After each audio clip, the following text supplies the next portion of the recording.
আচ্ছা, ইউসুফ পাঠানকে পাঠাবেন, তাদের দলের সাথে আলোচনা করা তো দরকার ছিল, কিন্তু বহরমপুরে পাঠানোর সময় মমতা বন্দ্যোপাধ্যায় কি আলোচনা করে নিয়েছিলেন যে ইউসুফ পাঠানকে ওখান থেকে আসতে হবে বাইরে থেকে? আমি জানি না, আমি বলতে পারবো না, আপনারা বলতে পারবেন। ইম্পোর্ট করে আনা হয়েছিল তো, আমি যতটুকু জানি।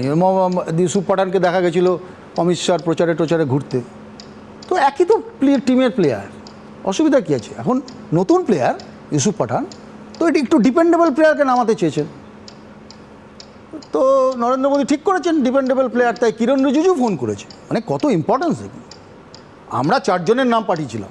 এই কনভেনশনটা হচ্ছে যে আপনার দলের কাছে চাওয়া হবে, আপনার দল নাম পাঠাবে, আপনি তার মধ্যে থেকে যদি কারোকে পছন্দ আপনি বলতে পারেন, যে এটা রিকোয়েস্ট করতে পারেন যে এই নামটা হলে ভালো হয়, কিন্তু দল যদি পাঠায় তার মধ্যে থেকে সিলেক্ট করতে হবে, এটাই নিয়ম। একমাত্র বাঁচা হয়েছে আনন্দ শর্মাকে। হ্যাঁ, আনন্দ শর্মাকে ছাড়া কাউকে বাছা হয়নি, এটাই কনভেনশন।